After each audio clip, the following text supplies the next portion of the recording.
Good evening everyone. This little video is for anyone who's having problems with the little pen book holder thingies that I was making about 3 weeks ago. There are a couple of steps that are a bit head scratching, so I thought I would come on here with a little video. This is take 3 of the video. The first 2 didn't go well for various reasons, and there's a lot of sellotape involved in this setup, and my son's already taken a picture of me and has gone howling off to his bedroom to share it with no doubt the world. But anyway, here I am. So just to remind you, this is what we were making. It's a little book pen holder, and these are the kits that I had. They're all Ruby Star. I bought a scrap bag and I've made all of them out of just that one scrap bag. And the zips, as you know, I get from Purple Stitches in Basingstoke or various festivals where Purple Stitches have been at. I do always use her zips. She's great. I've made another one this week. This is my very latest one. This I made from a pair of old jeans. I unpicked the zip from the fly, and that they were unused. They were new with tags, I hasten to add. But even if they weren't, you could just give them a good wash and use it. Not, you know.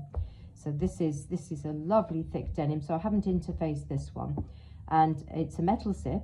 So you have to be a little bit super careful when you put the tabs on, unless you want to visit to the sewing machine hospital.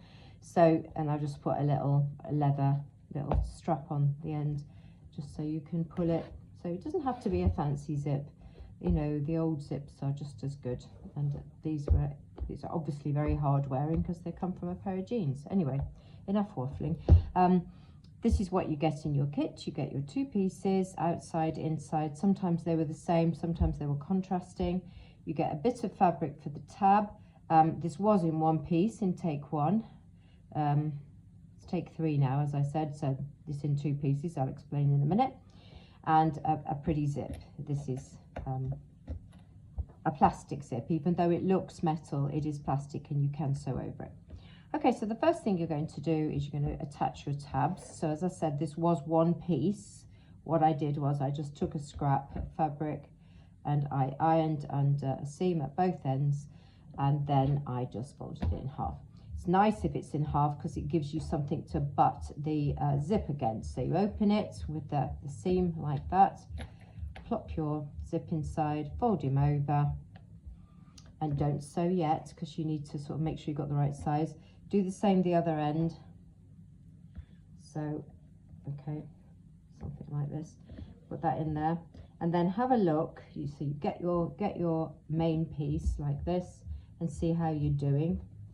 And that doesn't look good, so I think I'm going to have to make mine a bit longer. But there's that end. This end, well, I'll go down a bit. You want about 3/4 of an inch of zip tab at each end, and that looks about right now. So I'd probably go now and just sew over. As I said, you can sew over these. Go slowly. You still can't go super fast. You go slowly, and I always shut my eyes as I go over here because I've got this thing about the needle breaking and popping up into my eyes. It's never happened, obviously. Well, maybe because I shut my eyes. Anyway, shut your eyes as you go over that. So that's what you've got now. You've got your tabs at each end, and I have got that stage next. So let me just pop these away. So this is what it now looks like.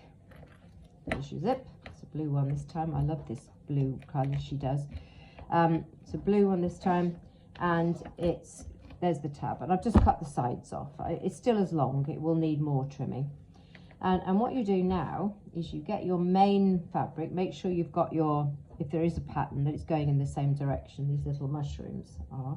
And then you turn it over, and you're going to sew. Center your tabs like that. Hope you can see both ends. I did keep working out, trying to work out this setup. William says I should just send for a camera stand, but unless it's going to get here in the next 10 minutes, I'm not interested. So just tack along there with a big stitch on your machine, and just to make sure that the zip and this piece of fabric here don't leap about. So first step, tabs. Second step, zip. face down, outside fabric. Done. Okay, we're now onto this bit here. So you now have your zip, right sides down, main piece of fabric, pattern going in the right direction, little tabs on each end, which I've now chopped off.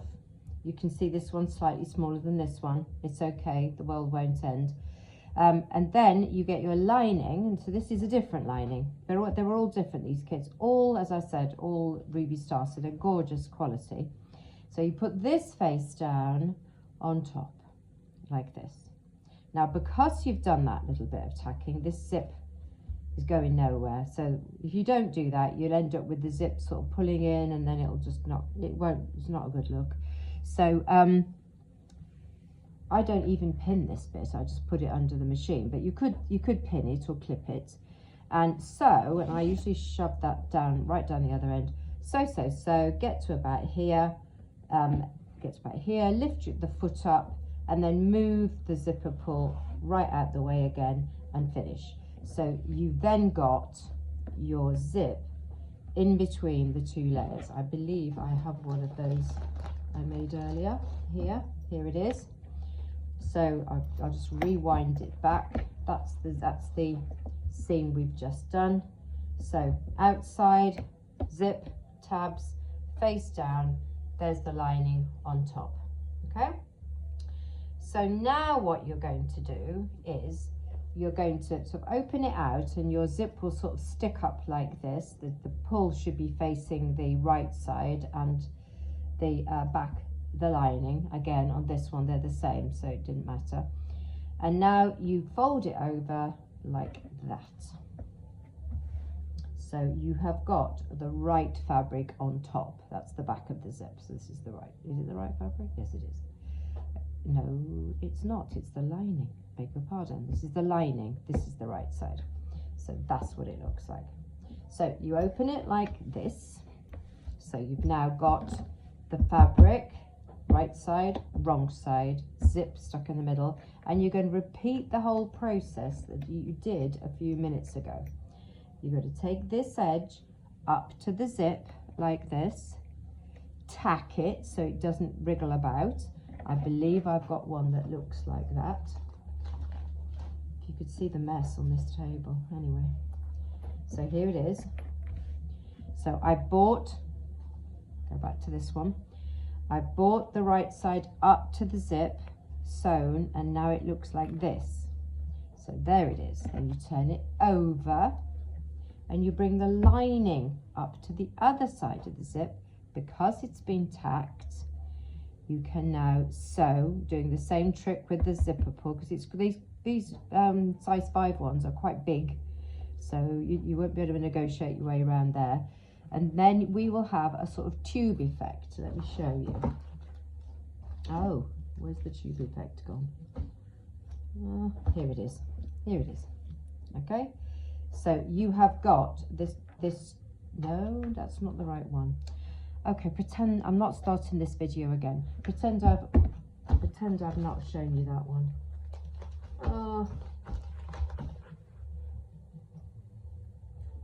Here it is. Okay, so you've now got this zip, this funny tube effect. So you've got the right side in here with the right side of the zip, and the wrong side with the wrong side of the zip. So it looks like, when you turn it the right way out, turn it all the right way out, you've now magically got that. It's very clever, like that. Okay, it sort of suddenly comes together in one at the end when you've turned it inside out. I can go back if you like and show you what it looked like before this. Let me do that. That might be a good thing to do. Let me go back. Hang on, I can do it. I'll go back to what it looked like before I turned it inside out. You're probably more muddled now, aren't you, than you were before? I've probably now muddled up all the people who thought they knew what they were doing, but never mind. So here's the zip sewn on one side of the main piece, turn over, bring this one up, sew, and you then end up with this. So you've got this funny tunnel effect. You've got the right side of the zip with the right side of the fabric, this side, and you've got the wrong side of the zip with the lining here. So you've got like two little tunnels, you know, like that. Okay. Then you need to turn it inside out, and I always go for the right side first. So I find the right side of the zip, the right side of the fabric, and I pull it through that side like this. Okay. So I have no idea how to pause the video while you, so you don't see the boring bits, so sorry about that. I will now, the magic of live demonstrations. There you go. Now it will look as if it's been in the dog's bed, so do get your iron out and sort of pull the ends to make them behave. Okay, that one's got caught up. I do apologise for not putting nice nail varnish on or anything for this demonstration. Okay, so that's that end. Flatten out this end like this. Okay, and there it is. This one's got this rather lovely pull-on look. It's like a bit of rope, but it's solid. It's one of my favourites, that one. Anyway, so it looks like that. Now take the opportunity while you've got it like that to give it a good press, either with your fingers or a roller or a real little iron. Those baby irons are good for this. And then turn it completely the wrong side out. Okay, now you can do that now through the zip. You don't have to faff. So do it through the zip and get the wrong side on top and give that a press. So now you should end up with this. Okay, then take your, I realise this isn't the right colour for this, but I've temporarily mislaid in all the chaos here the correct colour, so although it would go anyway.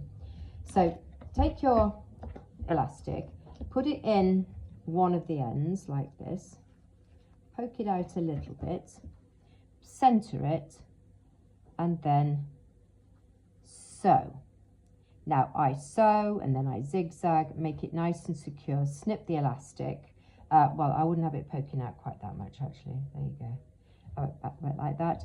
Sew, zigzag, snip. And then what you need to do once you've done that is you need to work out, oh dear, here it is. There it is, inside, sewn, zipped. You're going to hear music now because William's going to walk past with his blooming, there he goes.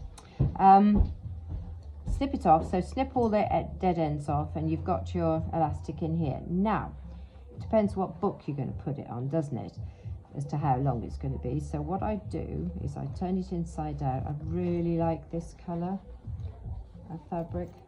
God, can you hear the music now in the background? Oh, God. I have to get better studios. Right, here is the, there it is.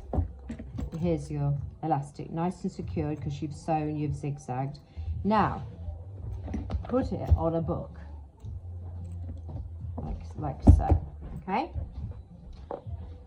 Pull the elastic round and make a mark. There's my little mark ready because I've already done, remember, take 3.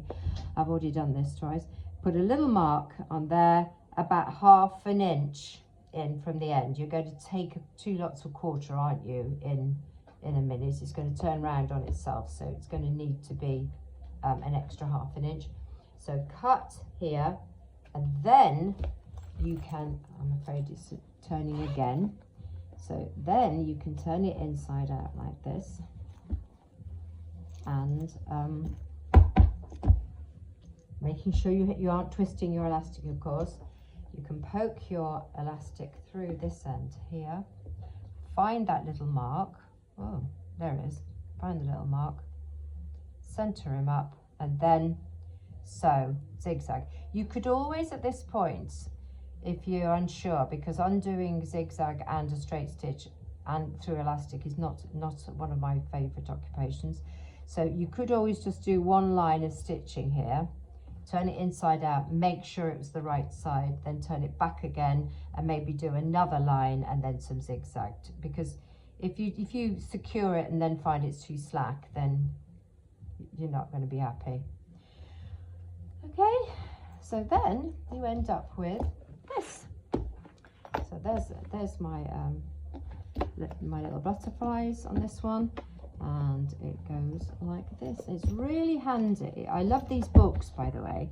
These are the ones I get from Flying Tiger. They've got very faint dots in them, so they're ideal if you want to sketch quilt blocks, patterns. They are, I believe, they're 5mm, so they're not imperial measures, unfortunately, but you know, they're not bad. So, and in here I always carry a pen and a pencil. Actually, I tell a lie, I'll introduce you to my, look, it matches. I'll introduce you to my latest stationery, because as well as collecting fabric, I'm a bit of a stationery holic as well. So this is a super pen that was recommended to me. It's 0.5, so it's quite fine, and it's got a black, it's got a blue, it's got a green, it's got a, I know we all had these as kids and they were all wrote very fat, but these are very, very fine. And not only that, surprise, surprise, this is the clip that holds it. If you push that down, you've got a pencil, and which obviously really good for sketching in your book. And that pencil is so clever, because when you write with it, you don't have to keep pumping the end. In fact, there isn't an end to pump, that's it. Making it longer, it grows, so it is a free moving proper pencil that just keeps propelling, that's the word, that you don't need to propel, it's self-propelling. There you go.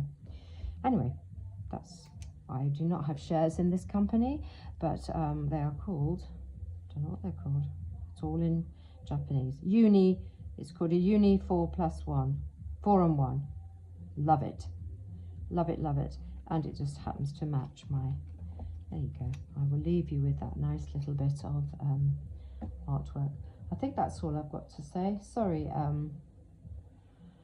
sorry it was a bit bizarre, but maybe I will, like William says, send off for a proper phone stand, and then I could do this for a living and make a fortune. Anyway, I'll see you soon. We're having a big committee meeting in a couple of weeks' time, so if any of you've got any ideas, anything you would like us to include in the upcoming autumn programme, please send me a message. Okay, bye for now.